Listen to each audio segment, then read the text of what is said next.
Hello, and welcome to Mutual Exchange Radio.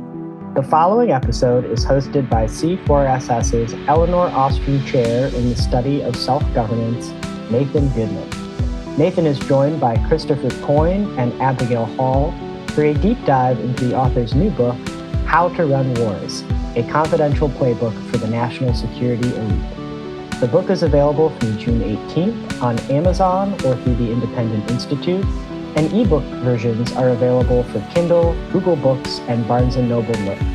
Links are available in the show notes below. This conversation was an absolute pleasure to sit in on, and I hope you all enjoy it as much as I did. With that, here's Nathan.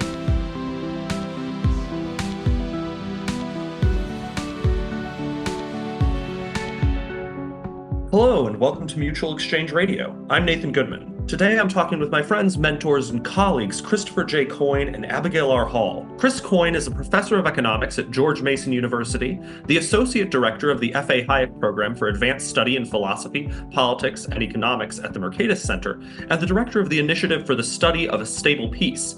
Abby Hall is an associate professor of economics at the University of Tampa. Chris and Abby are both outstanding economists who have been working for years to understand war, militarism, and the national security state.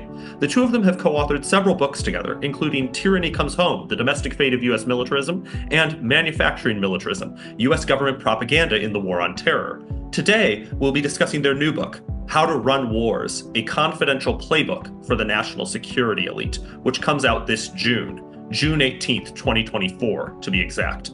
Thanks so much for joining me today on Mutual Exchange Radio. Thanks for having us, Nathan. Thank you. Yep, your latest book is framed as an instruction manual for leaders within the national security state, and you two are arguably just the people to write a book like this. You've both been researching the national security state for years. How did you each get interested in this topic, and how have your views and understanding of the national security state evolved and developed over time? So for me, there are a couple of different ways that I could answer that question. So if I want to offer kind of my own apocryphal story in how I first got interested in these topics, it would have been the time I accidentally checked out a book on nuclear warfare as an elementary school student, and my parents were really not happy about it. And so in addition to getting my entire class banned from the middle school section of the library, it really planted a seed for kind of being interested in these topics.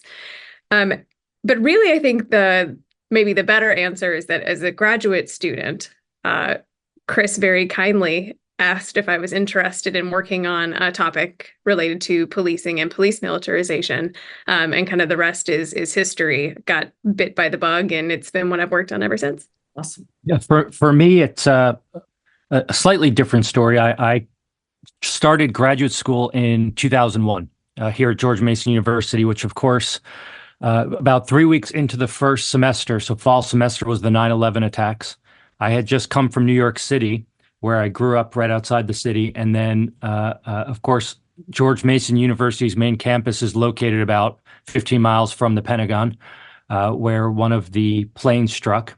And then after that, of course, the United States government begins what it broadly calls the War on Terror, which includes a whole range of kind of activities, including the military occupation of both Afghanistan and Iraq. And that turned into my dissertation, and kind of never stopped working on it since then. But my intellectual influences prior to that were many people, but I'll just highlight the work of Murray Rothbard, whose work on foreign policy had a significant impact on my way of thinking about these issues, even prior to coming to graduate school. And so that is kind of a starting point for how I frame many of these issues. But of course, through time, my views have expanded as I've become exposed to more thinkers and different interdisciplinary and ideological frameworks. Excellent. So, as I said, you've written a lot about this topic, but this book is somewhat different from most of what you've written before in that it's a satire, which isn't exactly a common medium for academic economists. Of course, there are classic satires in economics, such as Bastiat's Candlemaker's Petition, but it's still not the standard form that we're encouraged to write in our profession. How did you two decide to write a satire, and how have you liked working with that medium? Well, the origins of the book is actually an earlier book that was written by Bruce Winton Knight, who is a brother, one of several brothers of the famous Chicago economist Frank Knight. And in the mid-30s, he published a book, How to Run a War, where he employed satire to address the issue of what was required to successfully carry out a war. We read that book and thought it was quite powerful and forgotten. And so that was the inspiration for it. Satire, you're certainly right that as a style for engaging in writing, it is almost unheard of amongst contemporary economists. But from our perspective, it is an effective style because what it does when done correctly is to ask the reader to look in the mirror, to reflect on both the shortcomings and absurdities of widely accepted behaviors. And of course, it does so by using humor, by using irony and sarcasm to engage in constructive criticism. Ultimately, of very pressing issues here, war and militarism. And so that was the impetus behind it and our inspiration behind it. And in terms of the writing and how the writing differs from what we've done before, one of the things that we've commented on to each other a few different times is how much we enjoyed this writing style. It's different. It's very much not the way that we are trained to write as academics. But I found that this particular style of writing is not only enjoyable, but I think allows for a framing of things, as Chris mentioned, in a different way and presents the material in a way that it just doesn't come across the same way in academic writing. That makes a lot of sense. So moving into the content of the book, you open the book with what you call a call to arms for the national security elite. And so in the course of that first chapter, you present and satirize many of the arguments that are often given to justify U.S. military hegemony. Could you go over what some of those arguments are and which you might find most compelling, which ones you might find least compelling? And the most compelling ones, how would you respond to them? So there's a lot to potentially talk about in that first chapter. And we do attempt to go through and kind of offer what the standard arguments look like for why people would propose a proactive U.S. foreign policy. So oftentimes we see appeals to external threats. So we spend time in that chapter talking about who you might think of as the usual suspects. So China, Russia, North Korea, Venezuela, Iran, homegrown terrorism, those types of things, as well as others. The other kind of broader overarching argument, so you can look at those as individual kind of threats, but also this idea or this broader notion that the US or the US government, these national security elites that we're talking to, are the primary driver of global peace and security. And that proactive US foreign policy is not only desirable, but necessary to expand and to maintain freedom both domestically and abroad.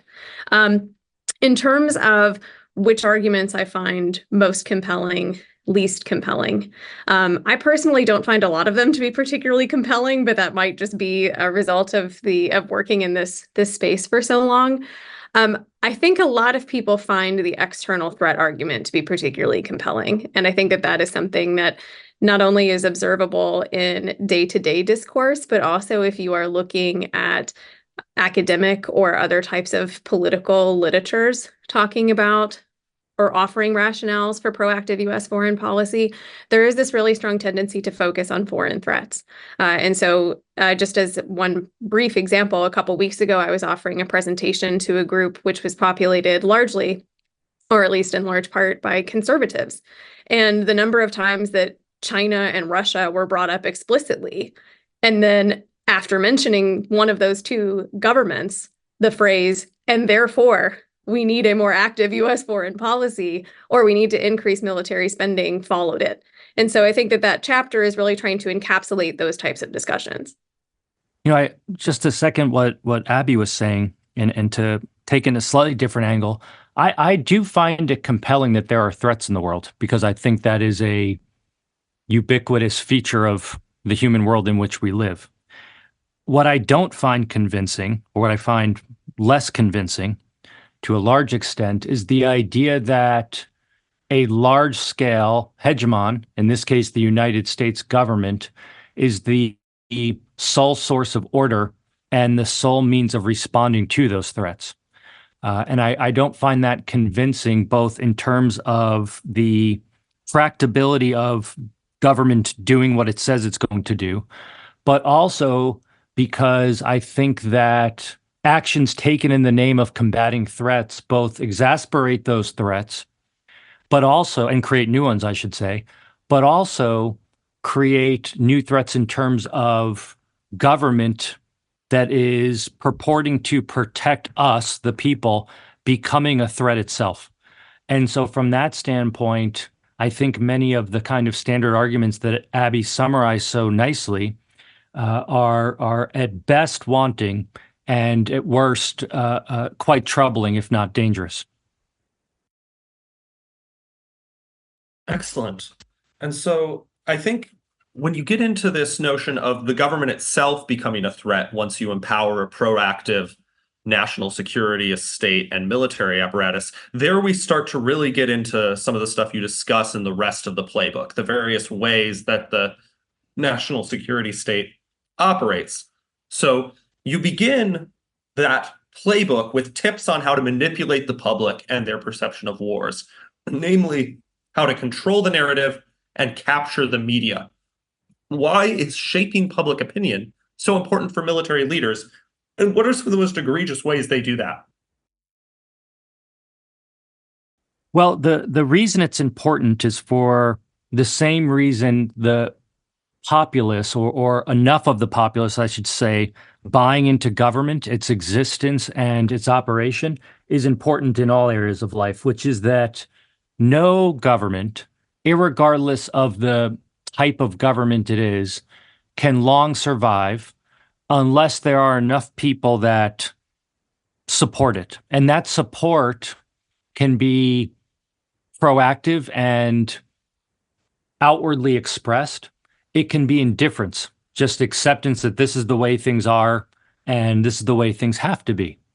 And the reason why is because if there isn't enough support for a government and its activities, the government will collapse. So all governments are dependent upon a significant portion of the populace supporting it. When it comes to war making, governments require public support both in the short run, the immediate term, but also over the long run to carry out the project. And I say short run because, of course, government is, when it engages in war making, in the immediate terms, it's doing stuff, war making activities. But of course, war making activities don't fall from on high. They're not found in a box somewhere on a shelf that you just open up, engage in them, and then put them back when you're done.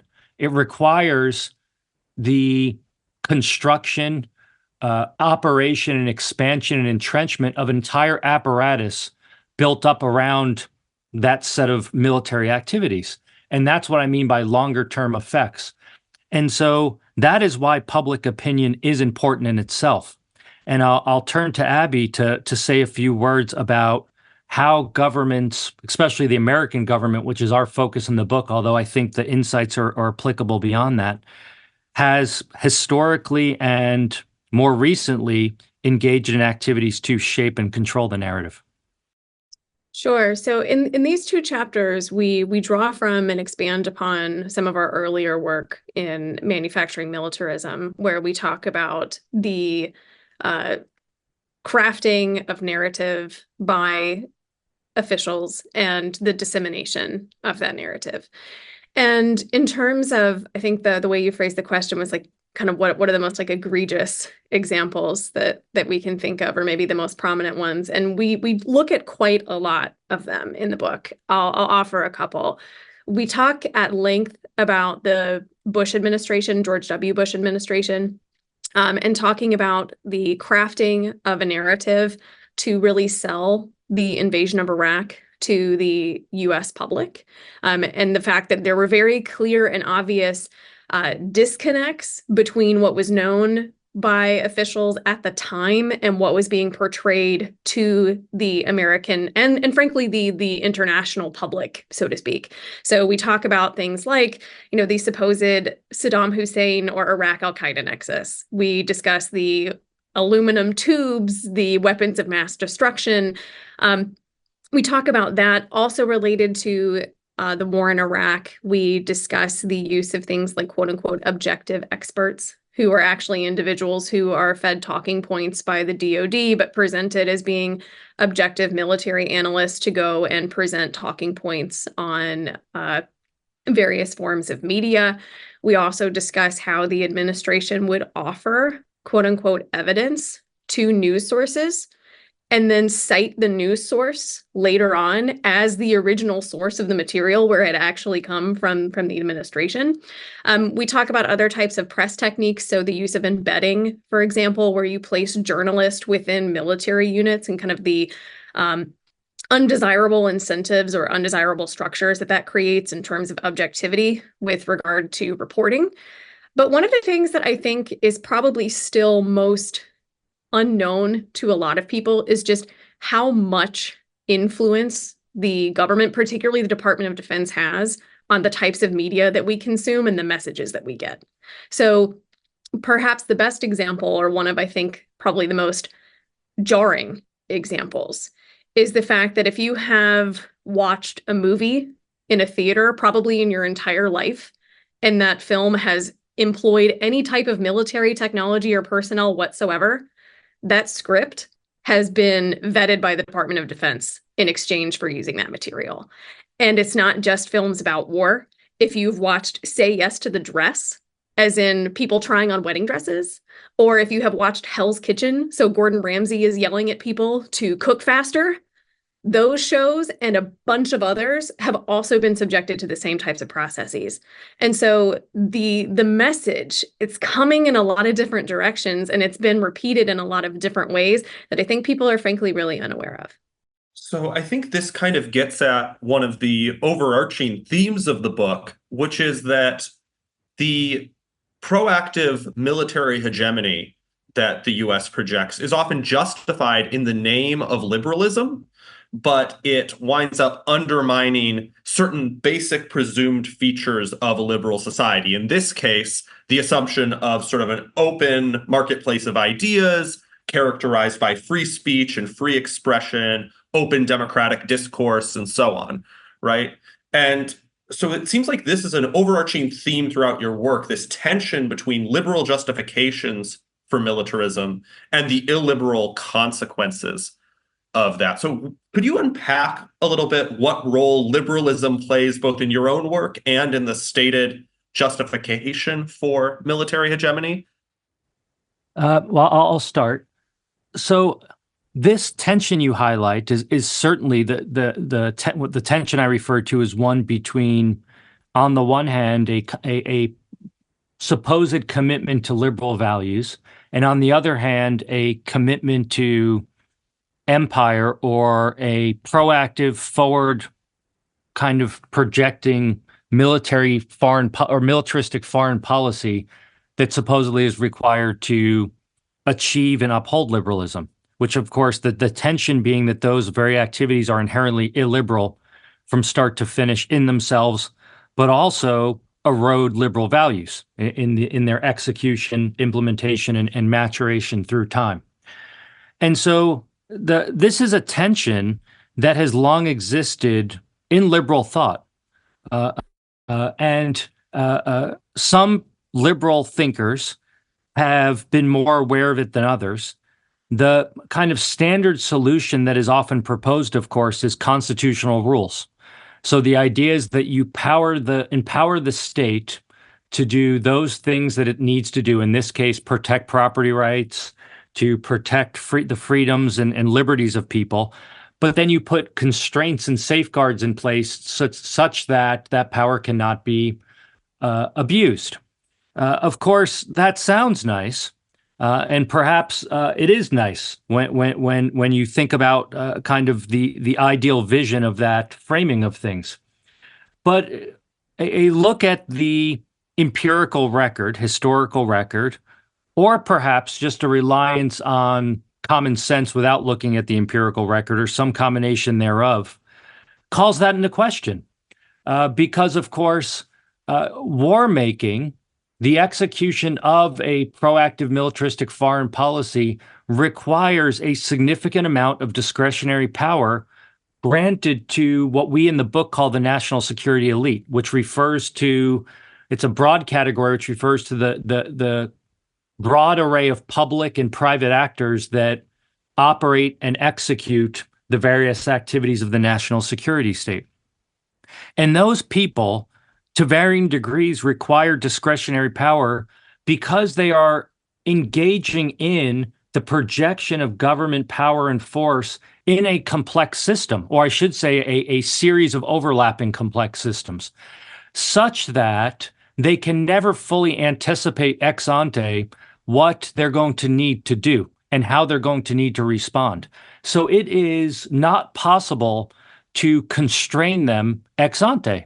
At best, you can have general rules, but of course, those general rules need enforcement. Now, the response to that typically goes something like this. Okay, we recognize that during times of war, during times of crisis, we're going to have to grant discretionary power to the elites, the political elites, and that's problematic. But don't fret, because on the back end, you'll have the judiciary and the legislative branch come in and ex post check that concentration of power. And they'll kind of push you back up the front, the liberty security frontier, if you want to think about it that way, and check government. Of course, this itself is problematic once one takes into account the various frictions that are and pathologies that are inherent in democratic politics.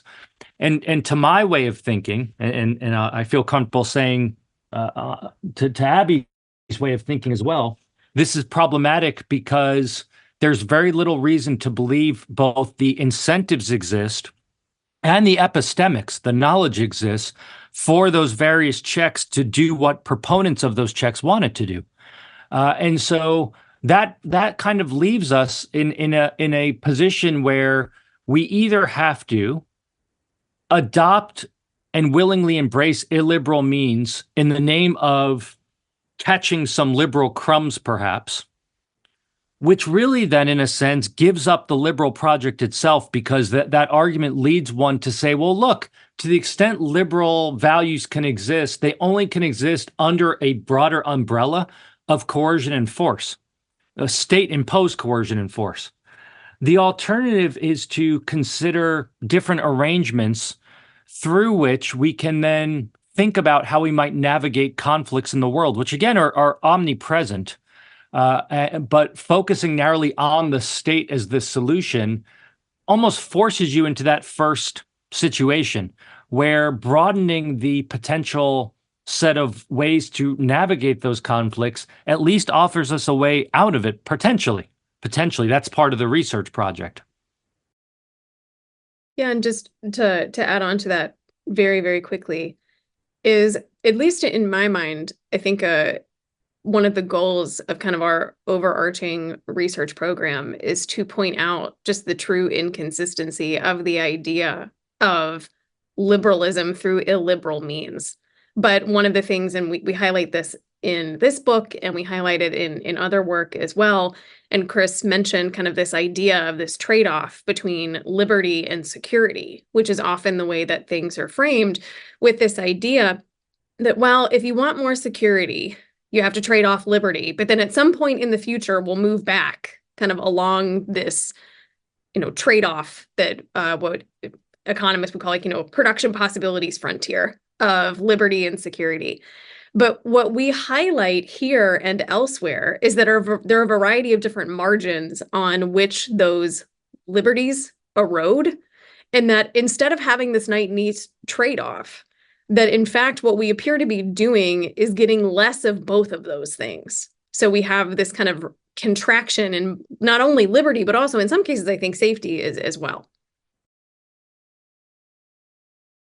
So would this be a result of both the lack of safety of the population you're trying to protect from the threat that state agents pose to them, as well as the possibility of fomenting new threats by what some would call blowback, for instance, provoking foreign adversaries by putting them in a position where their friends and family have been killed, for instance. Would that be an Yes. example of what you're talking about? Yes, I think that it's absolutely both of those things in both of the ways that you described. It's an internal threat to liberty from the expansions and the scale and scope of various government activities, but then is also generating external threats through those types of mechanisms that you just described. So things like blowback, or if you are someone living in Iraq or Afghanistan and the United States was, an active military presence in your country for 20 years, that might generate some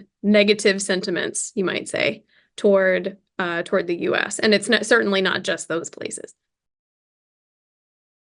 So this kind of naturally leads into much of what you discuss in Chapter 4, which is quite evocatively titled Prepare the Sacrifices, which deals with how the national security elites, in order to achieve their objectives, wind up sacrificing the lives, dignity, safety, and more of both foreign civilians and American soldiers. So would you like to elaborate on some of the ways that U.S. national security policies harm members of both of these groups?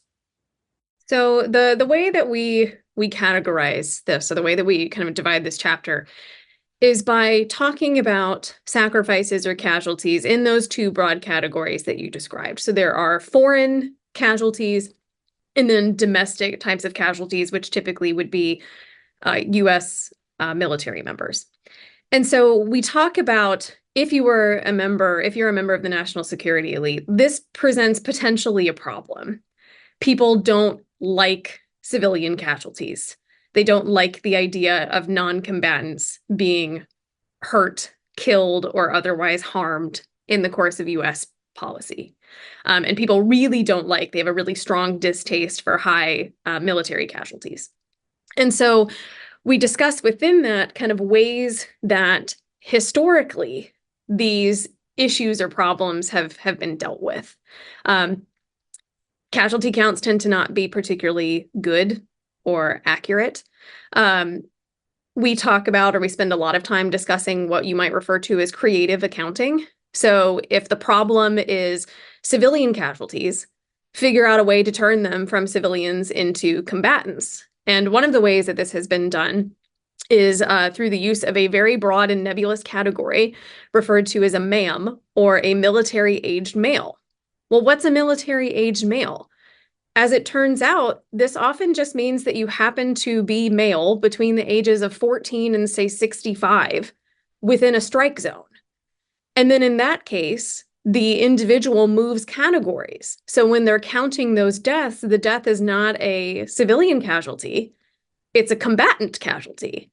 And in that case, then you can write it off. So we talk about those in terms of servicemen or U.S. military personnel. We also talk about ways that those types of injuries or deaths have also been used in some capacities to generate support. So we talk about the case of former Arizona Cardinals player Pat Tillman, was an Army Ranger who was killed by fratricide, so friendly fire, but was used, or the narrative was created and disseminated that he'd been killed in an enemy firefight, and that was used as a way of generating support. We talk about the idea of employing sunk cost fallacy. So sunk cost fallacy, in case folks aren't familiar, is when you expend some kind of resource, so time, money, etc., that you can't recoup after the fact. And so economics teaches us that sunk cost shouldn't factor into your future plans because you can't get those resources back. But we've observed multiple times elected officials talking about military casualties and employing effectively the sunk cost fallacy, saying like they can't have died in vain. Their deaths will not have been for nothing. And therefore, we need to continue on with this policy. We need to ramp up this type of policy. So we're going to throw effectively more individuals, more resources after these expenditures that we can't recoup. Also within this chapter, we talk about things like the VA and veterans benefits. We discuss recruitment strategies for if you're trying to build up our all-volunteer military force, how exactly you go about doing that, from recruiting women to recruiting various minority groups, and so on. I just want to add to what Abby said by stepping back and pointing out that the kind of backdrop for all of this is what war making and militarism both requires and does to the way that we frame and think about human relations. And I think it's quite important, if not central to all of this, to remember that what war making does at its core is sanitize the way it's kind of discussed and framed in the world today. It sanitizes the most repugnant and horrible things that one human being or group of human beings can do to another. And that's why we kind of start, again, in a satirical way, the chapter by saying, look, to make an omelet, you have to break some eggs. The eggs here are human beings, of course. The point being to emphasize that in order to carry out this project successfully, the project of war making, you have to treat other human beings as if they're just inputs that you can move around, maim, torture, and kill to fulfill your grand blueprint. And if you think about what war making requires, it requires homogenizing entire populations, thousands, hundreds of thousands, millions of people into a collective. It's them, the enemy, whether you want to call it China or Russia or whatever. It aggregates. It reeks of the most vulgar forms of collectivism.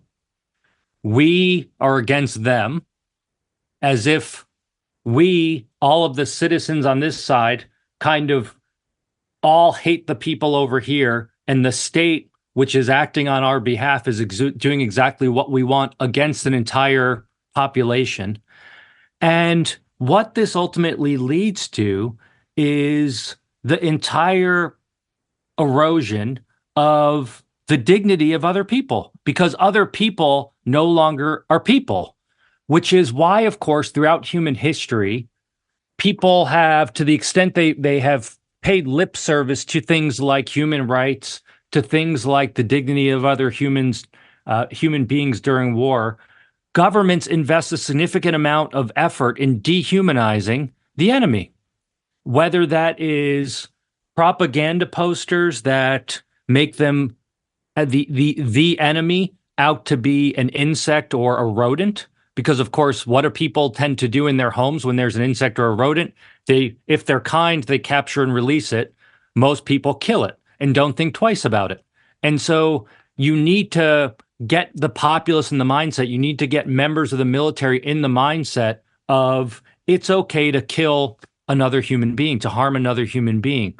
And so I don't think it's a stretch to say that war is a crime. I don't mean that in the name, in terms of war crimes. I mean the act of war itself, because what war does is it makes behaviors that in any other walk of life would be considered criminal behaviors against your fellow human beings, and normalizes them and legalizes them and glorifies them.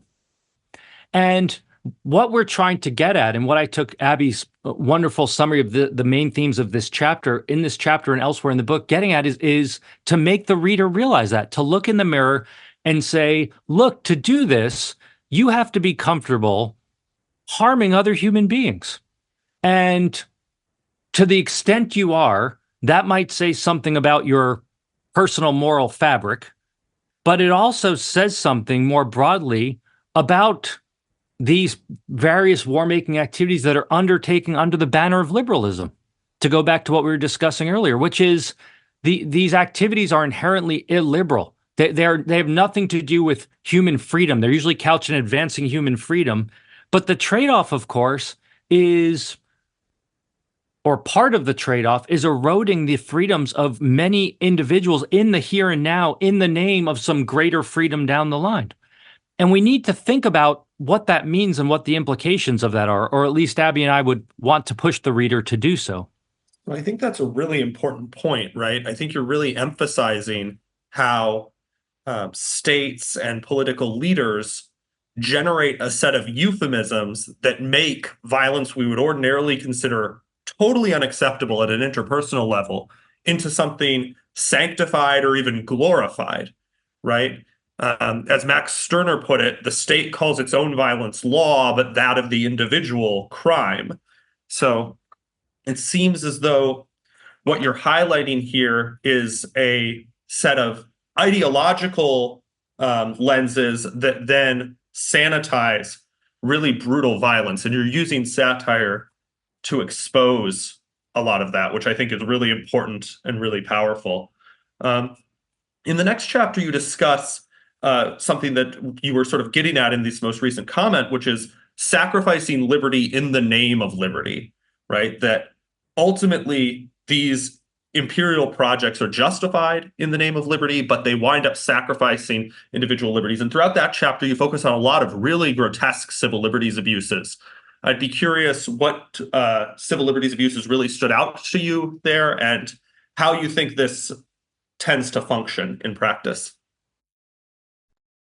So within this chapter, we are highlighting a variety of different cases of erosions or affronts to liberty. And one of the things that we highlight is that depending upon the circumstance, the curtailment or what liberties, quote unquote, need to be curtailed might look different. So if you go back into the 1940s, into World War II, the internment of U.S. citizens of Japanese ancestry, we discuss at length. One that people might be more familiar with, at least in a contemporary context, would be something like the TSA. If you had told someone in 1997 or 1998, hey, in 5 years, every time you fly, your person and property is going to be subjected to search. And by the way, an agent of the US government can touch you in ways which in other contexts might be likened to sexual assault, they would look at you like you were crazy. And yet, if you look at relatively recent still, say like news clips, and they're asking people about TSA security, you have people with smiles on their faces who are like, I'm happy to comply as long as it keeps me safe. And the spoiler alert is that it doesn't actually do anything to keep you safer. But we talk about those as particular examples. Other things that we bring up as well. We talk about the House Un-American Activities Committee during the Cold War period, as well as things like arrest of protesters during the Vietnam War era, and so on. And so one of the things that I think that this chapter really highlights, and that I would hope that people would take away from it, is that these things have been happening for a very long time, and the margins on which they occur can look very different.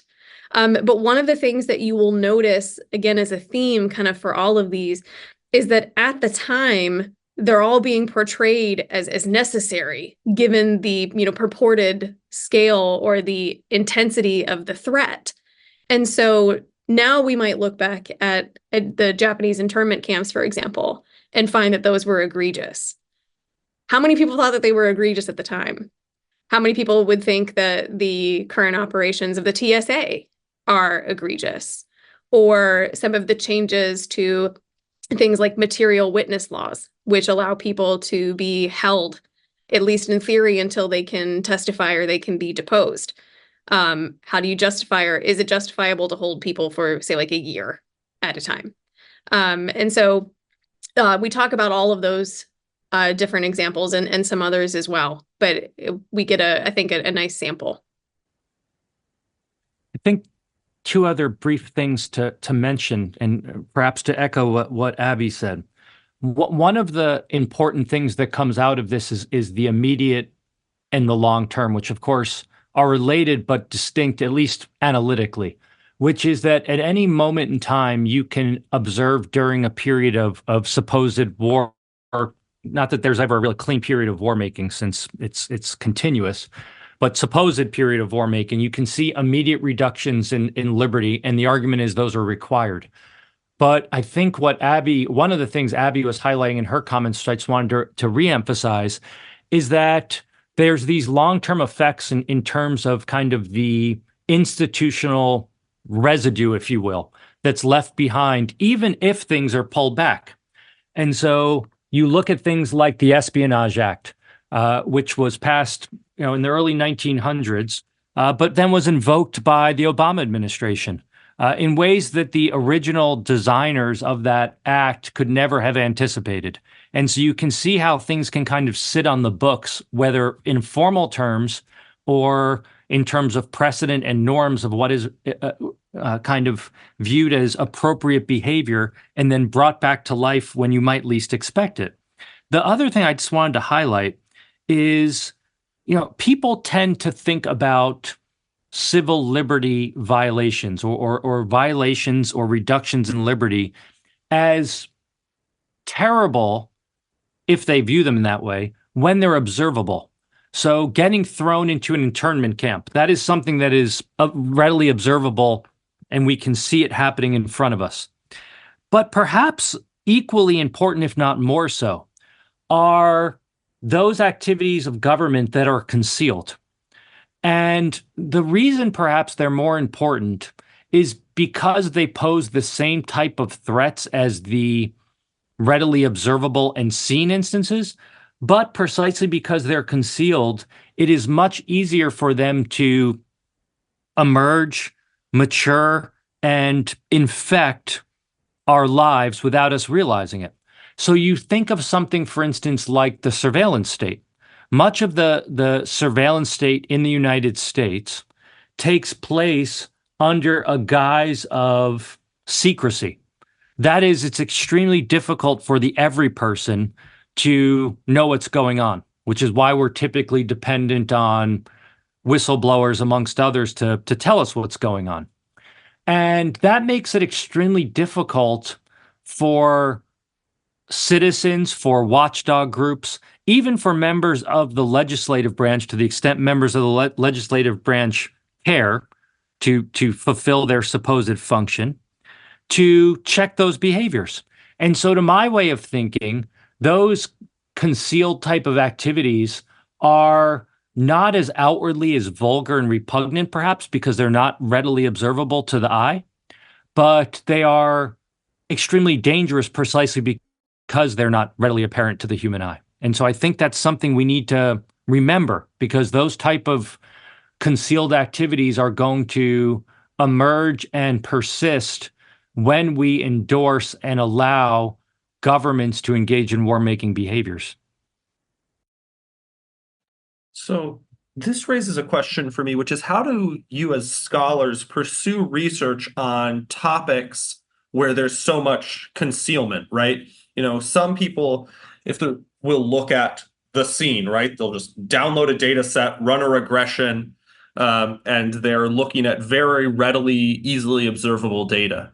But a lot of what you're looking at, as you say, is shrouded in secrecy, official state secrets privileges. So how do you approach that type of research problem? So I guess the short answer would be with difficulty. The DoD, as you point out, is not exactly like forthcoming with their data. The way that I explain working in this area to other people is like this. As economists, we are typically trained to feel very comfortable with statistical analyses. So as you mentioned, you get a data set, you figure out your correct, or what you think is your correct statistical or empirical specification, and then you work on it from that perspective. But one of the things that this type of research calls up is that we don't always have good data. In fact, we might not even have all of the data or know what data exists or doesn't exist, or we might not have access to it. And so in that case, you have to have some different kind of tools that you can use. You have to be willing to engage in different types of methodological investigations. And so one of the things that we've done throughout our work is to employ different research methodologies. We've used a lot of analytical narrative. So you construct an economic framework from economic theory, and then utilize various types of empirical evidence, including case studies, to illustrate the validity of that theory. Our empirical evidence may look a lot different than other types of, say, statistical analyses where they are looking at, large N data sets. So we are looking at things like detailed case studies. We are reading government reports, things from reputable news sources, from watchdog groups, and things like that. And so it's really digging at these types of questions from different methodological approaches and utilizing sources that maybe other types of disciplines might be more comfortable with, but are atypical in an economic analysis. But with the overarching point being that just because we don't have quote unquote good data, or that we can't use those types of statistical tools, does not mean that economics doesn't have something really important to say about these topics. And so trying to bring the economic way of thinking and an economic analysis to these topics, even when we don't have that type of data that we might want. I just wanted to add to those excellent points by saying, in some sense, analyzing and studying these topics requires, as Abby put it, not just a kind of a multifaceted toolkit, but an appreciation for delving into details, meaning that even if some kind of data set existed, and our natural inclination for many would be, well, that's good data because we have data, but perhaps it's terrible data. And why is it terrible data? Well, it certainly tells you something about perhaps the size of government along some margins. But what it doesn't tell you is the kind of nitty-gritty nuance of how those various resources and activities of government actually play out and affect the fabric of social, political, and economic life. So think about what we were talking about a little earlier. You might look at the size of the budget related to the TSA or the Department of Homeland Security through time. And you might have the most beautiful time series data set that anyone has ever laid eyes on as it pertains to those various matters. But what that doesn't tell you, of course, are the things that Abby was talking about in our prior discussion about how the activities that are undertaken by the TSA might violate the very liberties it purports to uphold, the effectiveness or ineffectiveness of those activities, and so on. And so we need to be careful about what our notion of data is and what our notion of sound and effective analytics is when it pertains to these issues. Now, that necessarily means there's a trade-off, which Abby and I fully understand. Whether other analysts find that convincing, I don't know. And I guess in the broadest sense, I don't care. But that's, I think, where that leads us. But I think, and of course, many of the points that we're raising have been highlighted by others, especially like the economic historian Robert Higgs, who pointed this out. And I think it's really an overlooked point among social scientists. There is a difference between high-level aggregated statistics and what it can tell you, and delving into the details of those statistics and what it tells you. And so I see our work as falling into the latter category and hopefully making a contribution to it. Excellent. So one potential way to draw a conclusion from that is it might be that certain methodological straitjackets that social scientists place on themselves, the sort of scientism where you're trying to do what looks most scientific and empirical, most quantitative, most technical, actually implicitly or sometimes explicitly constrains your subjects and objects of inquiry in a way that generates a kind of implicit alliance between scientism and certain types of statist or militarist ideology. Would you say that's fair to say? Yeah, certainly. I would say that's accurate. And so there's two aspects of this, I think, and they're related. One is analytically understanding historical occurrences and what data exists to understand historical occurrences. So that's the emphasis there is on understanding. The other side of this then is control, is the ability to use the tools of your social scientific discipline, in our case, economics or political economy, to control the world. And that's where I think things become perhaps challenging, if not problematic, which is once you make the move from trying to understand historical episodes, and we can then have these debates and discussions about what data is appropriate to understand specific historical episodes, but then you try to go and say, well, I can control the world, that becomes even more problematic. As one economist put it, economists shouldn't play with statistics, let alone with guns.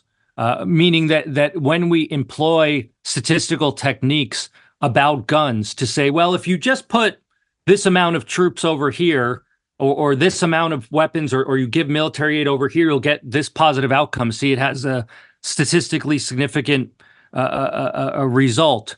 That's problematic. It's problematic because it compresses complex systems down into simple systems. It conflates, even to the extent you do sound statistical analysis, it conflates historical findings with external validity out in the world now, meaning I can control things in the future based on historical patterns that I've identified, even assuming you can identify causal relationships, which is quite hard.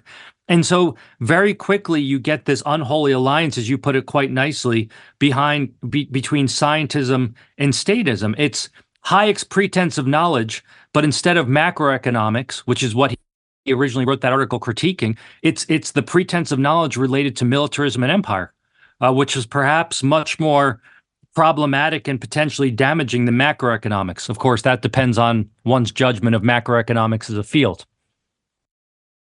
No, and I think that's exactly right. And I'll add on to that just very briefly with an example of a place where I think we see this, and I love that quote about economists not playing with statistics or guns. But if we look at the literature as it relates to arms sales, we see this, I think, really explicitly, where at least in some cases, and I do want to emphasize the some there, in some cases we have really, quote unquote, good data about weapons sales. And so there's a bunch of different arguments, if you go through that literature, talking about all of these potential outcomes, good outcomes, I mean, related to arms sales. So things like maintaining regional balances or achieving U.S. foreign policy objectives and so on. But what Chris and I have worked on elsewhere is really looking at and kind of unpacking, well, what are the assumptions that you're making and what are you missing? So Chris talking about those kind of complex systems that you're operating in, that it's not a linear system, it's a complex system. Talking about the knowledge problems or the epistemological constraints that individuals face, talking about the political pathologies in which those arms are traded.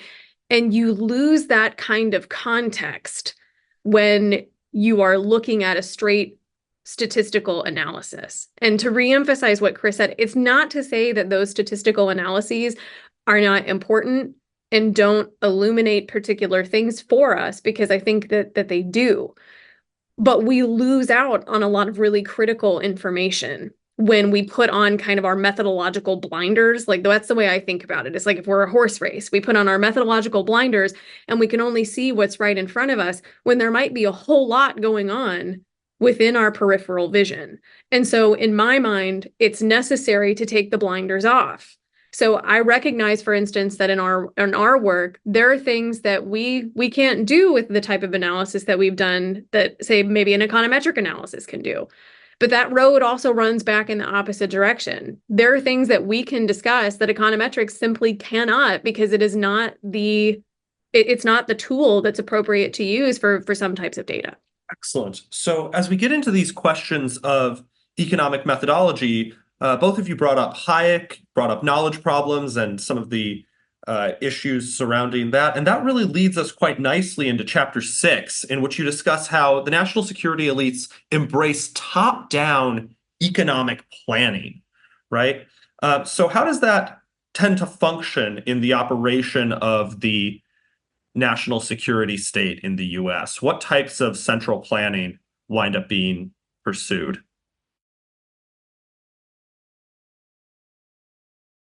Well, I'll start and then Abby can jump in. The logic is something like this. In order to carry out war, government needs resources. Those resources need to come from somewhere, given the existence of scarcity in the world, meaning that we can't fulfill all human wants with the amount of resources that are freely available in nature. So then the question is, where's government going to get those resources and how are they going to use them? So they have to necessarily extract those resources from the people. And they can do that in a variety of ways. They can engage in some form of taxation / confiscation. They can engage in the issuance of debt, or they can print money, which then allows them to purchase those resources. Either way, no matter which one of those are chosen, there are distortionary effects on economic activity. Those are kind of the broader effects. But the central planning aspect comes in the following way.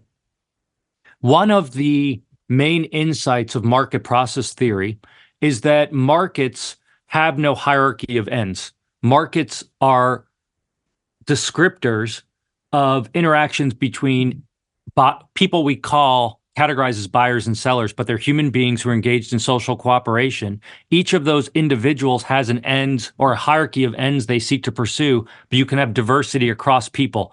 Meaning, in other words, that you, Abby, and I might desire different things as consumers, but we can all engage in transactions with other people voluntarily that we call suppliers. And there's no conflict there.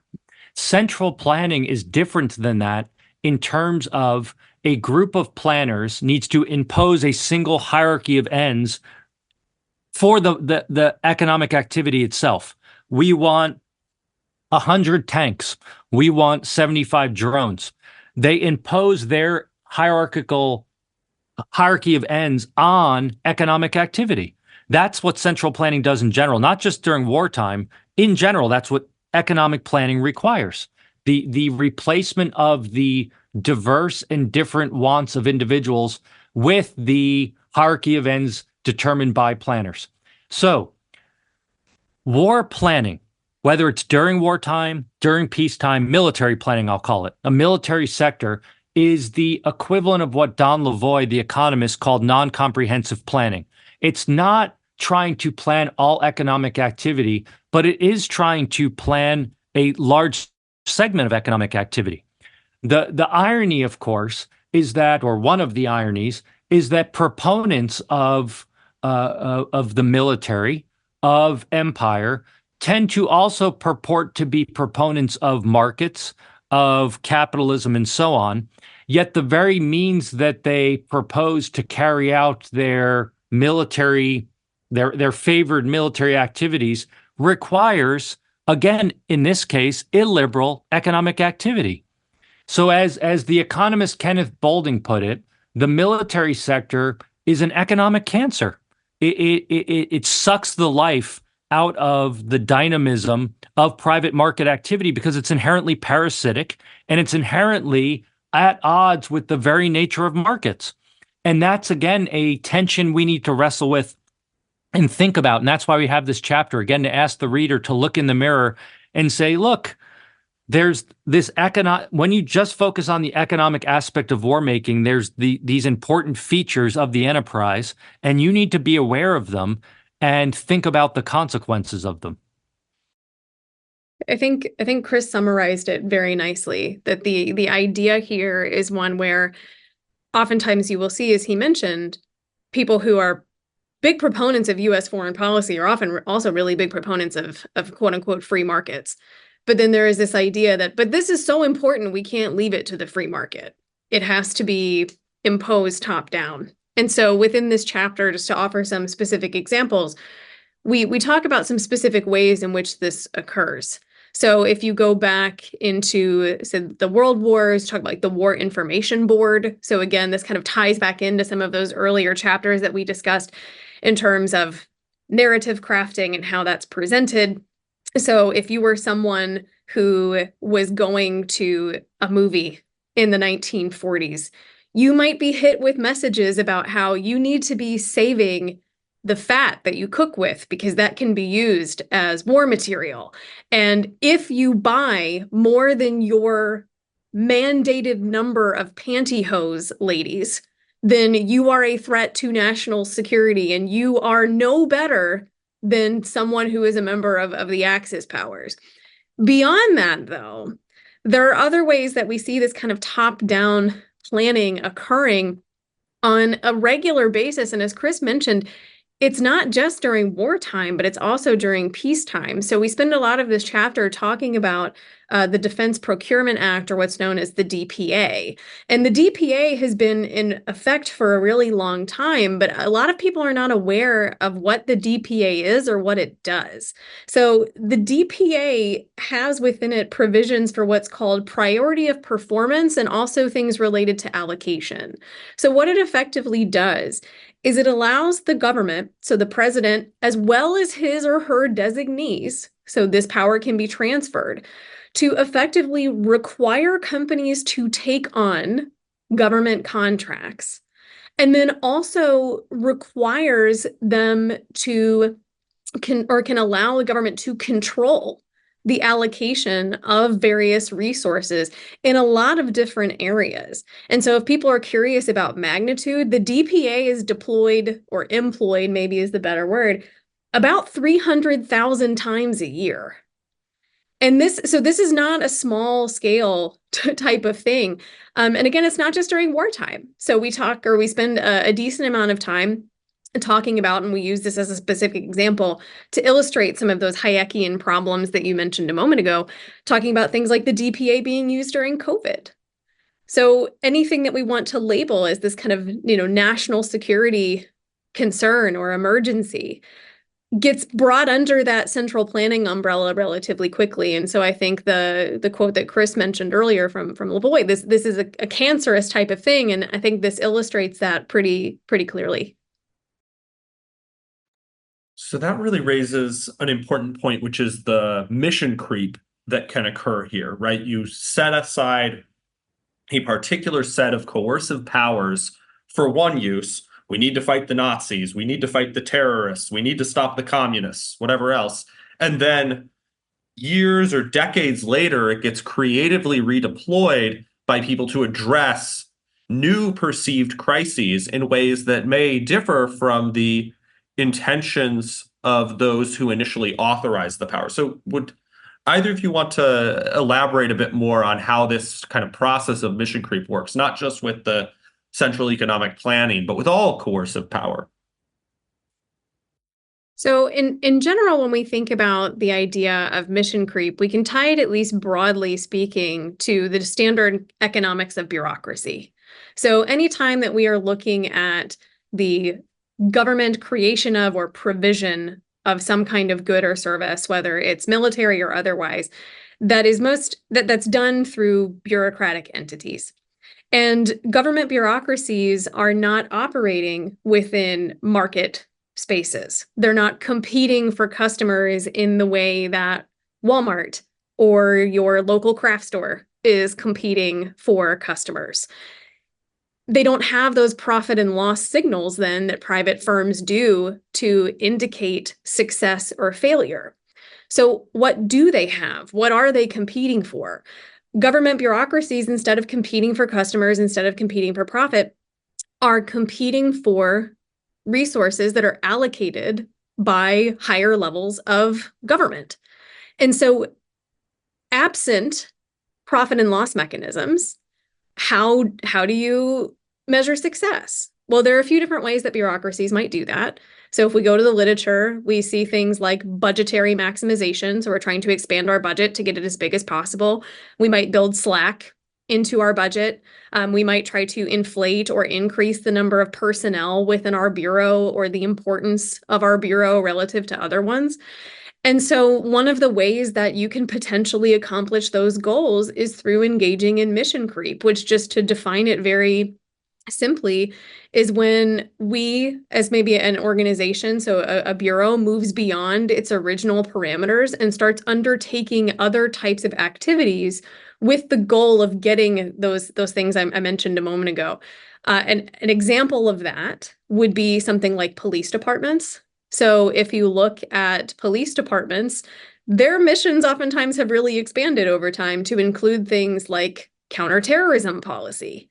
Now, you might wonder, what would your local police department in, say, Kansas City have to do with counterterrorism? Might not exactly be the most logical target for terrorism, and yet nonetheless, would be confident, would bet money that there is some kind of counterterrorism operation going on in Kansas City. Well, why? Because if you can tie your organization's mission to something that the people who are setting the budget care about, they're going to give you a higher budget. And so we see that kind of dynamic play out over and over and over again. And they said, I use policing as an example, but that's just one of any infinite number of examples that we could possibly draw from. I will just add to that mission creep is inherent in all organizations. It's a problem of all organizations. So the way you need to think about this is there's nothing wrong with mission creep itself, meaning that what I mean by that is I don't want to make it sound, and I don't think Abby intended to make it sound like it's just the realm of bureaus of the national security state. Private firms oftentimes or subunits within private firms suffer from mission creep, meaning the push to want to expand their portfolio of activities. Nonprofits do as well. The difference, which I think Abby highlighted quite nicely with her focus on bureaucracy, is that there's different incentives in each of those organizational forms. So in private firms, if a unit within a firm pushes beyond its boundaries in a way that is not contributing to the profitability of the firm, there is some set of mechanisms which will lead them in the decision makers to push back. Nonprofits is a mixed bag.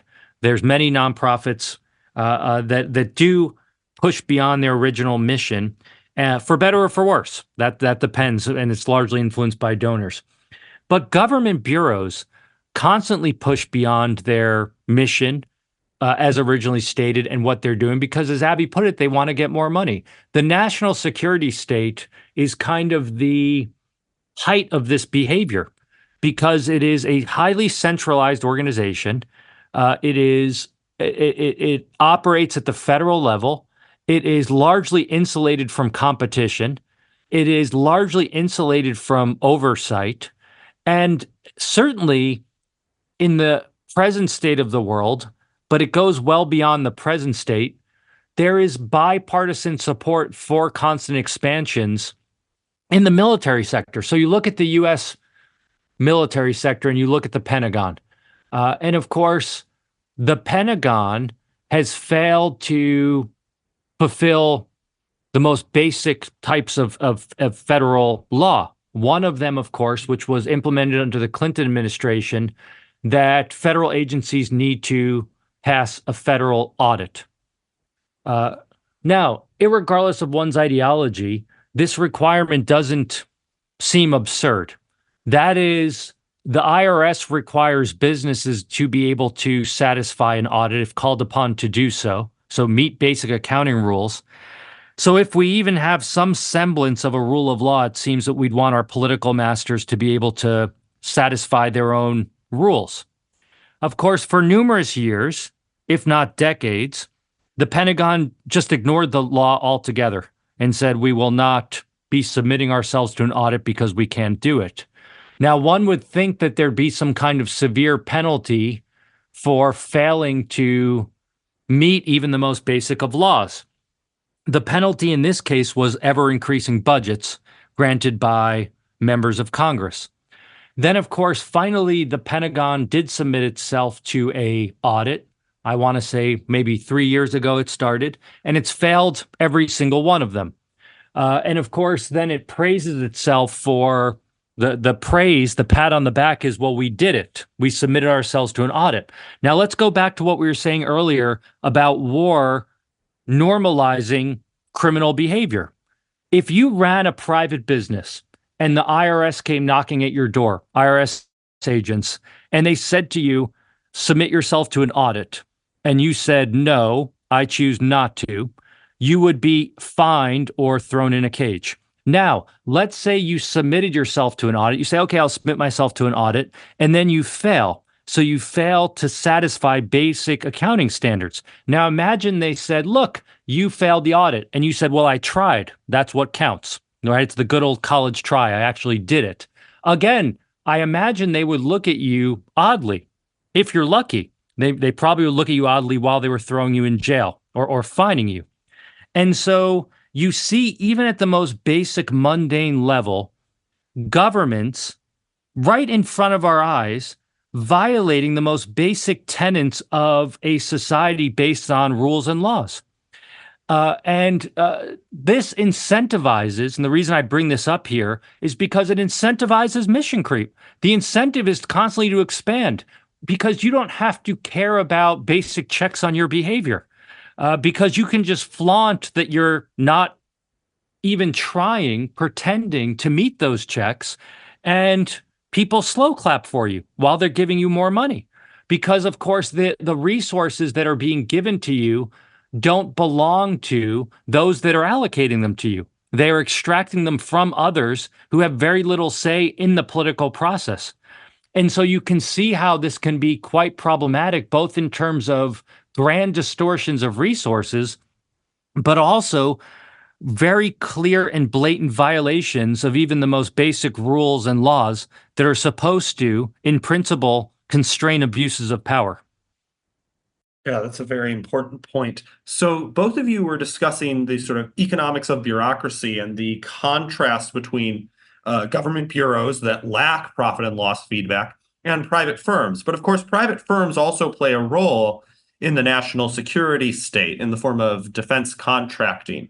And in the book, I think you described this as a system of state-led capitalism. In some other work, you might draw comparisons to Randall Holcomb's work on what he calls political capitalism. So how does this sort of entanglement between nominally private firms that nominally have profit and loss feedback, but are deeply entangled with the state, tend to function?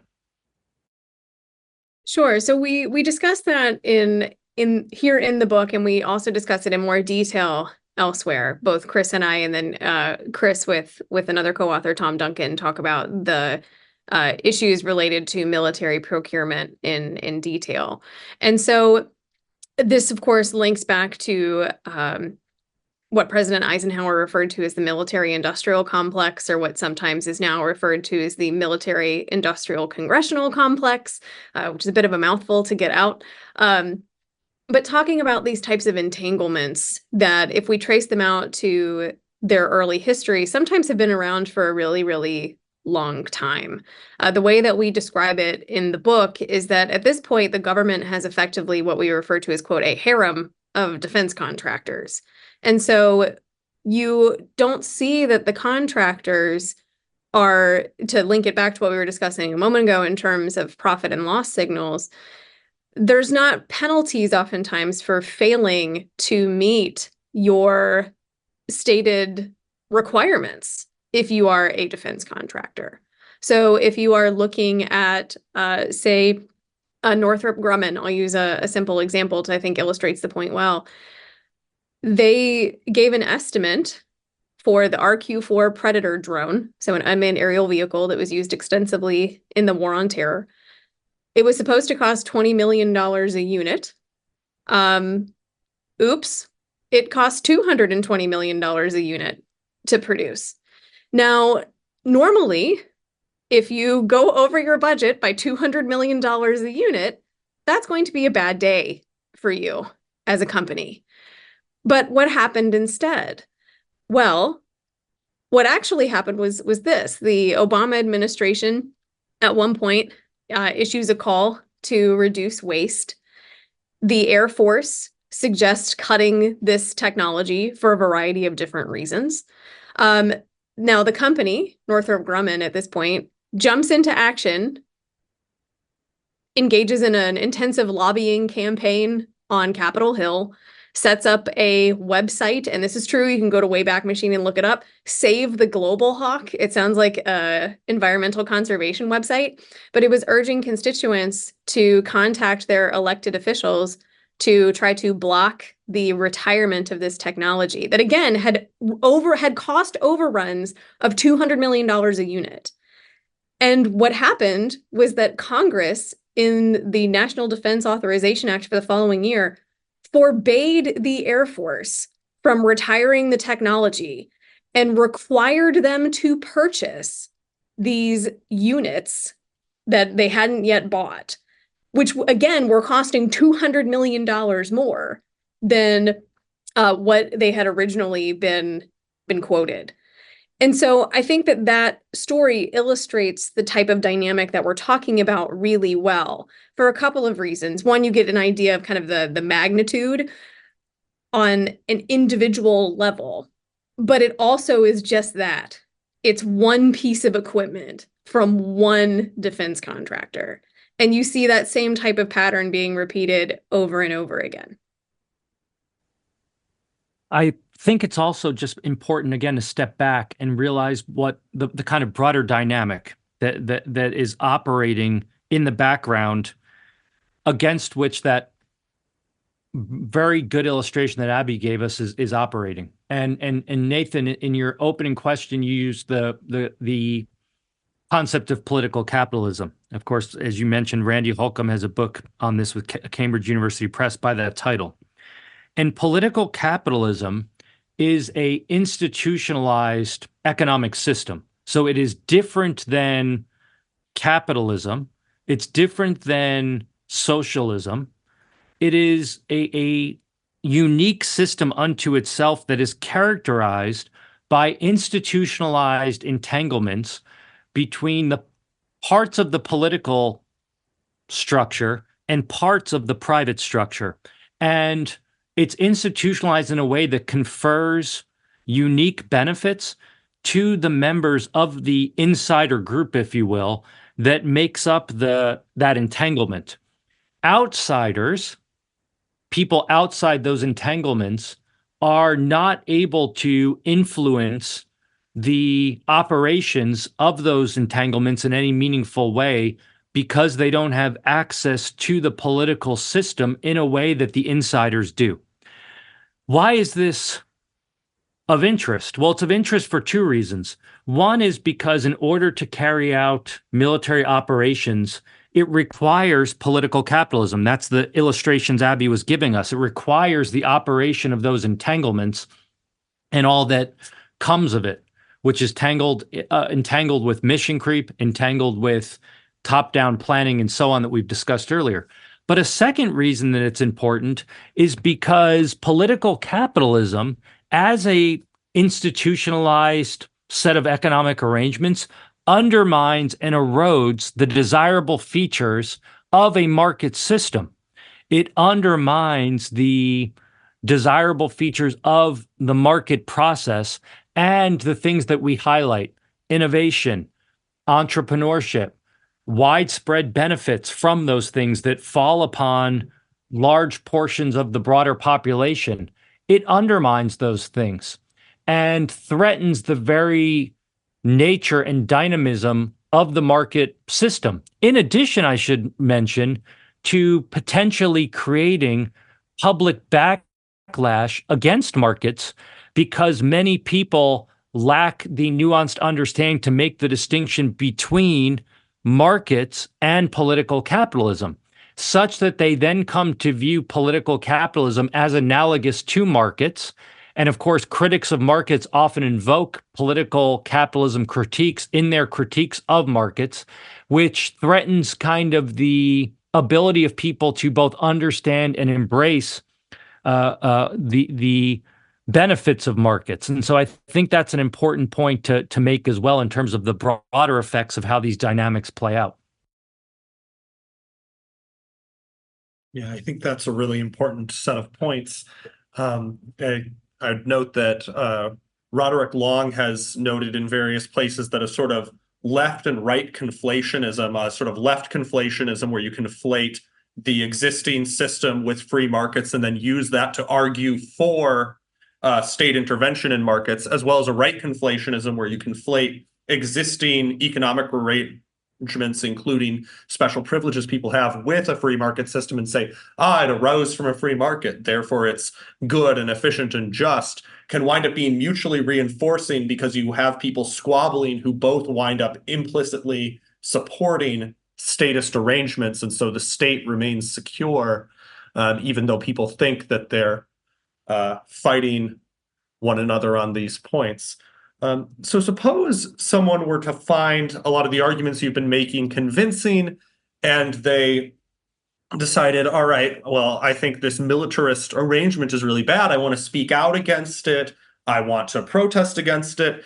They might run into some problems, I think, given what you discuss in chapter 8 of the book, silence dissent. What sorts of censorship and political repression have been exercised by the national security state to harm or silence their critics over time? So at risk of sounding repetitive, there's a lot of examples to choose from. Within that chapter, we discuss a lot of different ways that historically and contemporarily that national security state attempts to silence, quiet, or otherwise discredit people who would detract from national security objectives or who would call those types of issues into question. So one of the things that we discuss, again, linking back to some of the earlier chapters, is this idea where, well, if you can prevent people from dissenting in the first place, then that makes your life a lot easier. And so we talk about things like in 47 out of 50 states, it is required that school children recite the Pledge of Allegiance every day at school, if you are in, again, 47 states. Now, the Supreme Court ruled very clearly and not recently that children cannot be required to recite the pledge. But we highlight that that doesn't stop children from getting in trouble, doesn't stop the social ostracism if you are the one student in your class who decides to not stand up and put your hand over your heart and recite the Pledge of Allegiance. We have a similar type of dynamic that happens in a variety of other different patriotic displays, and this kind of conflation between being, a good person, a good American, a good citizen with supporting U.S. foreign policy, whatever that looks like, and then a bad American or a bad citizen being someone who is questioning that. As Chris mentioned a few minutes ago, also one of the techniques that we've observed consistently throughout history is this hearkening back or using laws that are previously existing, perhaps in a way that weren't originally intended. So within this chapter specifically, we talk about the use of the Espionage Act, which has been on the books for a long time, is probably most famously associated with prosecuting Daniel Ellsberg after he released the Pentagon Papers, but also the remnants of the Alien and Sedition Acts, which were passed in the late 1700s. So we discuss those. And we also talk about things like attacking your detractors. So we discuss the FBI surveillance, for example, of Martin Luther King, talking about, again, Daniel Ellsberg, Chelsea Manning, and attempts to discredit people, not based on the validity of what they're saying, but by attacking someone's personal or moral character. And importantly, also within this chapter, we also discuss the importance of trying to discredit people like celebrities. So Jane Fonda, one of the things that I remember specifically from that post 9/11 period was when Natalie Maines, who's the lead singer of the Dixie Chicks, now the Chicks, mentioned that she was ashamed or otherwise lamented the fact that the president, George W. Bush, was from Texas. I distinctly remember some of my friends being forced to throw away their Dixie Chick CDs by their parents. Why? You don't question what it is that your commander-in-chief says. You don't question what your president says. And so, like a lot of the other chapters, we talked about this earlier, there are a variety of different margins upon which this occurs. But again, to link it to something that Chris mentioned a moment ago, it's not always clear when it's happening. So the Pledge of Allegiance, for example, that's not a clear, at least illustration, I think, for most people of trying to quash dissent. And there are other examples, I think, that look similar. The broader point is this. War making requires the support of the populace. Part of that is ensuring unity and creating a common knowledge of a culture of unity such that support for the war, which is ultimately support for the state, is associated with being a good citizen and a patriot. Any dissent is associated with being anti-patriotic, an enemy of the people, an enemy of freedom, liberty, and all that is good in the world. And that is fundamentally at odds with a liberal society. To the extent people believe in small d democracy, ultimately those arrangements are ones where the locus of power is with the citizen. That is to the extent you have any hierarchical political relationships, the idea is that those that are in those positions of power derive their power from the people. Now, I understand that operationalizing that in practice can cause a host of issues and tensions, but that's the idea. And what happens during war making is that relationship gets inverted such that the state becomes the dominant force, and people need to be silenced for their own good.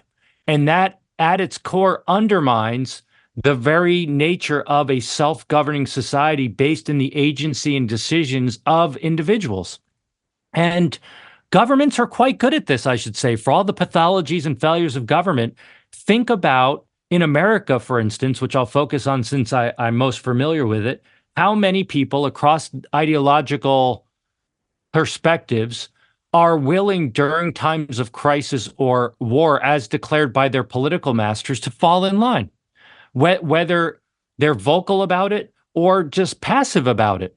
And from a young age, as Abby was getting at with her discussion of the Pledge of Allegiance, governments invest significant resources in facilitating and inculcating amongst people a culture of passivity and compliance as it pertains to the military sector. And so it's a hard thing to break. Pulling the scales off the eyes is a tough thing, and it's uncomfortable. And one of our hopes with the book is that people at least begin to do that, or at least begin to critically think about that. Whether they agree with all the analysis or not is another question, but at least thinking about it is our hope. Yeah, I think that analysis in that chapter is, one, really important, really timely, especially given current efforts to silence various dissenters in the US. So, for instance, if we think about the phenomenon of police militarization, which you discuss elsewhere in the book, as well as in your book, Tyranny Comes Home, and many of your academic articles, we see things like the construction of a police training center in Atlanta, Georgia, and then the use of RICO laws, originally created to do things like crack down on organized crime, used to criminalize people involved in protests against that police training center. And so that's going on right now. So this is an active potential research agenda for people interested in studying current events and current state activities. And it's an active live concern for people who are engaged in activism against various forms of militarized state activity today. So I think that emphasis that you had on encouraging people to think critically really shines through in the final chapter of the book, chapter 11, Running Wars. And one thing that you discuss there is the possibility of securing peace and freedom and prosperity, not through top-down militarism, but through various bottom-up means, including the cultivation of cultures of peace. We're sort of just discussing how states maintain sort of cultures of conformity that they cultivate in people from a very young age. How can ordinary people work to instead cultivate cultures of peace that might potentially allow them to cultivate different relationships than the kinds pursued by militarists? Yeah, so this is an important point and where we push or kind of come down on at the end of the book. So thank you for raising it, because it's really central to the broader story we're trying to tell and get people to think about. And I think this begins by reflecting upon how each of us conceptualizes the very notion of peace. And so one of the problems or limitations of attributing peace and order to the state and to empire is that it treats peace like it is a homogeneous single end that either exists or doesn't exist, contingent upon the activities of the state and how well the state performs those activities. And that's certainly one way to view it, but perhaps it's not the only way. An alternative way to view it is by viewing peace not as a single state of affairs that is either achieved or not, but rather as a diverse and heterogeneous process such that peace emerges out of human interactions, human discovery, human agency, and entrepreneurial actions, not in markets per se, although that's important too, but in our daily lives. Now, here's the thing. To many, that might sound like a pipe dream or some kind of naive utopia. But it shouldn't, because if we reflect upon what we might call the empirics of everyday life, that is, from the moment we wake up and start interacting with people to the time we last interact with people during the day, we quickly recognize that throughout those various interactions, there are a whole host of different opportunities for us to be placed in situations where there's either actual conflicts or potential conflicts. A conflict here being an instance where there is a conflict or opposition of interests. Peace comes into play not because there is conflict, because conflict is ubiquitous, but rather in how we deal with and navigate conflict. Because if we think about conflict as a opposition or conflict of interest, then there's multiple ways we can deal with it. One is through violence or threat thereof. Another is through peaceful means of navigating those conflicts such that we're able to coexist with people that have different goals than us, different wants than us, and so on. Doing that, by that I mean resorting to the pathway of peaceful navigation of conflict, requires the cultivation of a certain skill set that allows us to effectively navigate those conflicts. Those conflicts are context specific.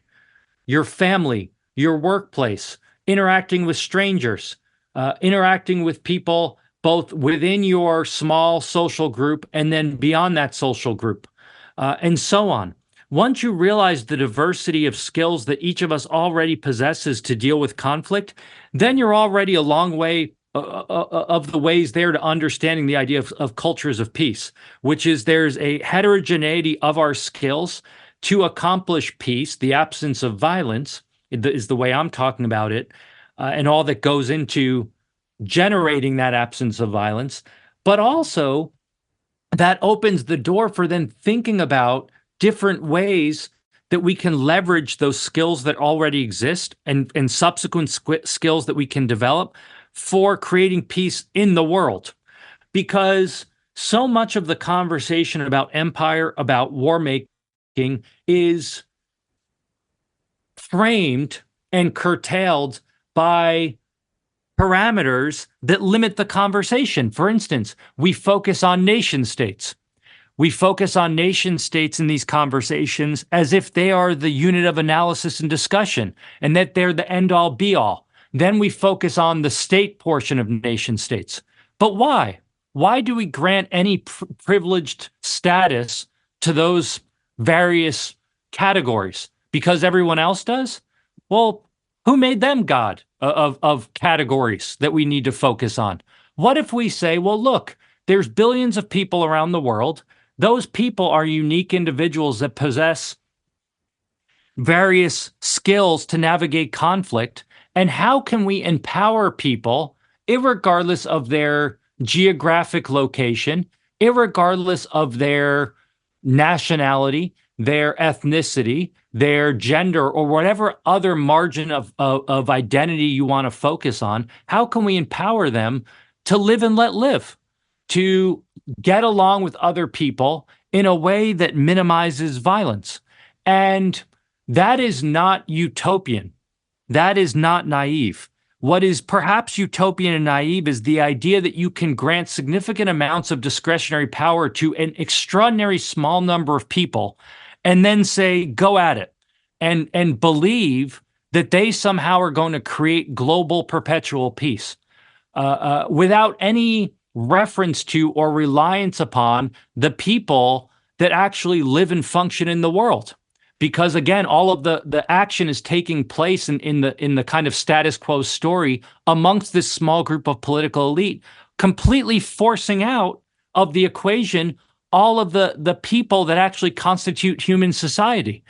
And so what Abby and I are trying to get people to think about and reflect upon is how we can move away from kind of the dominant status quo framing of these issues to a more nuanced, or what we consider to be a more nuanced framing that elevates the every person as the central component to a peaceful human society. I think Chris summarized that beautifully. The way that I think about it, or the way that I might try to encapsulate the purpose of the exercise here is twofold. So one of them is what Chris was mentioning there kind of on the back half, which is calling into question the dominant narrative, which, at least in my mind, if you consider it, it sounds to me like, at least when it's phrased this way, I think it makes it very clear. The issues with government, so the political pathologies that we've talked about, the knowledge problems that we talked about, it's not like they're unknown to people who are largely supportive of US foreign policy. And yet there is this tendency to confer almost magical powers upon the state when they are operating within this arena, when, if anything, it is infinitely more complex. So if you think the DMV is a problem because of all of the issues that they face, take the DMV, magnify it by however many times would be required to get the budget and personnel of the DoD, and then put the DMV in charge of running Iraq or Afghanistan. And if you put it like that, then people say, well, that's absurd. And it's like, well, yes, it is like that. That's the point. So there's this challenging of that status quo. And I think that challenge in and of itself is something that's important. But then there is this also, and I think that this is a really fruitful research area, this study of peace, of cultures of peace, of how do we define it? How do we conceptualize it, frame it, or analyze it? Because one of the things that I have found particularly challenging, and this happened to me a few weeks ago, I was suggesting that US foreign policy has different options compared to what is currently being pursued. And so I suggested within this particular context, diplomacy, and I also used the word appeasement, which was not well received, the idea of appeasement. And the response when I was suggesting these alternatives was really, at least as I was seeing it, a real difficulty being able to see, to conceive of, or to even consider the existence of alternatives. And so I mentioned earlier this idea of methodological blinders in our analysis, in terms of if we are so narrowly focused, we miss out on the opportunity to see things that are really important. And I think for a lot of people, and I'm not just talking about academics, not just talking about politicians, I'm talking about everyday people. I think a lot of us, and I'll include myself in this as well, I won't speak for Chris, but I think a lot of us have ideological blinders on in some cases, or we have just these kinds of, it's conditioning, where it's really hard for us to think about things in new ways, or for us to conceive of things that don't look like what we've always seen. But I think that there is a real chance here, and in Chris's work and some of our work together and other folks as well, are really working to try to highlight what some of those alternatives are. And so my hope is that when people read this book, they will not only call into question that first set of assumptions, but will also start thinking about those other types of arrangements that we do see, as Chris mentioned, I think very correctly, on a daily basis. But we're so conditioned to not seeing those or not considering those as an alternative in other contexts that we might start thinking about those more seriously. Yeah, I think that's a really important point. I think part of what you're really getting at here is that the sort of ideological presuppositions people have constrains our imagination and makes us not see what's right in front of our face, the sort of everyday peace behaviors. And the orientation towards the nation state means that people are always asking, what should we do, mediated through the state, rather than asking what sorts of social relationships can mitigate conflict, right? It reminds me of a line from Gustav Landauer that says, the state is a social relationship, a certain way of people relating to one another. It can be destroyed by creating new social relationships, i.e., by people relating to one another differently.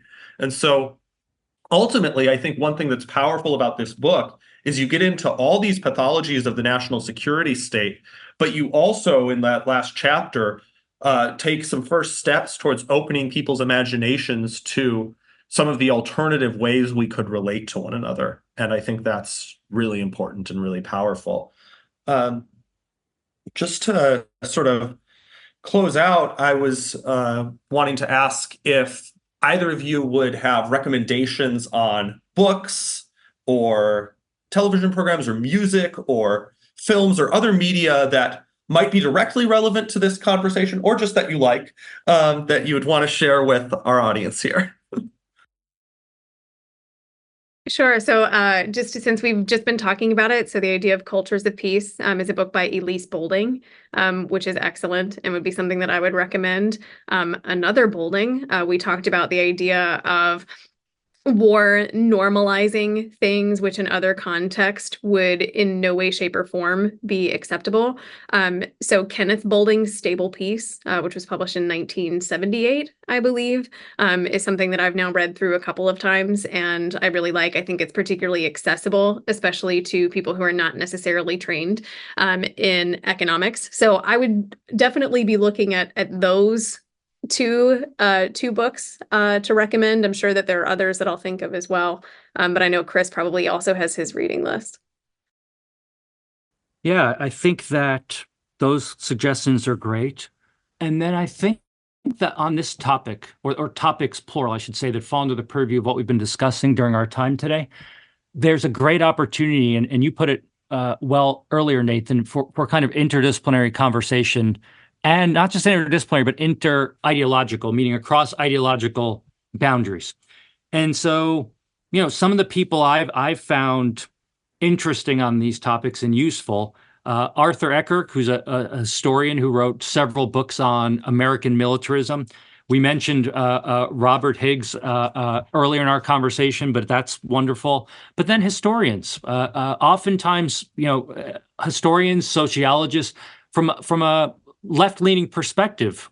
So I'm talking people like Walter Lefebvre. I'm talking people like Howard Zinn, C. Wright Mills, who, of course, wrote an excellent book on the power elite. You have people like Franz Oppenheimer on the state, who is a sociologist. You have William Appleman Williams, the historian who wrote about American empire. And then, of course, in terms of social scientists, there's people like the Ostroms. Nathan, of course, you've done a lot of work on a variety of topics drawing upon the Ostroms, but both Vincent and Eleanor Ostrom are wonderful on issues of self-governance and institutional arrangements. And then I mentioned earlier Murray Rothbard, and we talked about Hayek, but I think it's also important to mention Ludwig von Mises, who spent a chunk of his career wrestling with issues of central planning, with issues of liberalism, and with issues of what a free society might look like.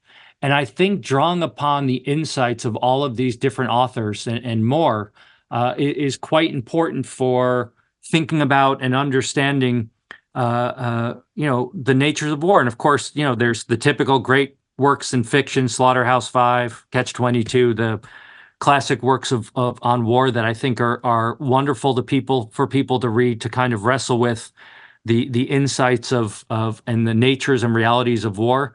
And of course, Dr. Strangelove's for movies we can highlight. And I'm sure there's many more. So I don't know, Nathan, if there's anything you want to mention in closing related to this. Nothing's immediately coming to mind. I guess with your mention of Ostrom, I think Vincent Ostrom's essay on crypto imperialism is especially relevant to our conversation. Yes.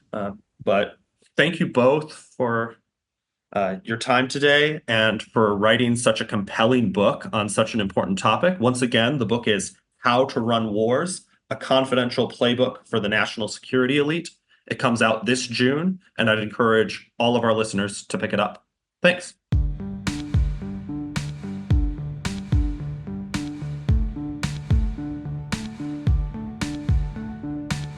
Thanks again for listening and for your support of Mutual Exchange Radio. We'll likely take a break for July with new episodes coming up in August and later. If you have ideas for guests you'd like to hear from, please do let us know either by emailing C4SS at editor@c4ss.org, by tweeting at c4ss.org, or by getting in touch on Patreon. Your support on Patreon keeps MER going, as well as supporting everything we do at C4SS, from studies to tabling. On that note, look out for a C4SS table at the upcoming North Carolina Anarchist Book Fair in Asheville, NC from June 28th to 30th, and at the New York Anarchist Book Fair on September 21st in the La Plaza Community Garden. You can find us on Patreon at patreon.com/c4ss.org. That's C4SSDOTORG. And our support tiers start at just $2 a month. With that, I'd like to give a special thanks to our producer-level sponsors. Big thanks to Martin Jacobson, David Colburn, Michaela Maki, ASDF, Brady P., Jesse Posner, and Tatiana Whitaker. Thanks again, and see you next time.